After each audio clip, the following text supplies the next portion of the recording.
అంజమ్మ కపిలయ్య ఈ పదాలు ఎక్కడ విన్నట్టున్నాయి కదా.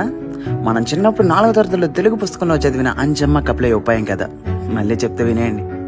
అంజమ్మ కపిలయ్య భార్య భర్తలు, వాళ్ళకి 2 పిల్లలు. ఒకరోజు సాయంకాలం వారు తమ బంధువుల ఇంటికి బయలుదేరారు. దారిలో చీకటి పడింది. ఆ రాత్రి ఎక్కడో ఒక చోట గడిపి తెల్లవారు బయలుదేరాలనుకున్నారు. సరైన స్థలం కోసం వెతికారు. ఇంతలో ఒక గుహ కనిపించింది. లోపలికి వెళ్ళారు. అక్కడ జంతువుల ఎముకలు కనిపించాయి. అంజమ్మ, అమ్మో, ఇది సింగమేళ్ళలా ఉంది, ఆయన మనల్ని చూస్తే పట్టి చంపి తింటాడు అంది. పిల్లలిద్దరూ భయంతో గజగజ వణికిపోయారు. ఇప్పుడు చీకట్లో ఎక్కడికైనా వెళ్తాం, సింగమయ్య లేడు కదా, వచ్చాక చూద్దాం అన్నాడు కపిలయ్య. సింగమయ్య కుందేలు మాంసం తిని నెమ్మదిగా తన ఇంటికి బయలుదేరాడు. దూరం నుంచే సింగమయ్య రాకను అంజమ్మ గమనించింది. కపిలయ్యకి చెప్పింది. అతను ఆమె చెవిలో గుసగుసలాడాడు. ఆమె దెబ్బ పిల్లలిద్దరు వీపులపై 2 దెబ్బలు వేసింది. వారు ఏడుపు లెక్కించుకున్నారు. పిల్లలు ఎందుకు ఏడుస్తున్నారు?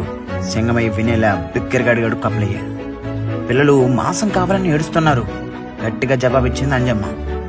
అందుకోసమే కదా మనం ఇక్కడికి వచ్చింది. సింహం వచ్చే వేళ అయింది, వచ్చాక కడుపు నిండా తిందిరుగాని అని కపిలయ్య గంభీరంగా అన్నాడు. కపిలయ్య మాటలు విని సింగమయ్య అడలెత్తిపోయాడు. భయంతో పరుగులెక్కించుకున్నాడు.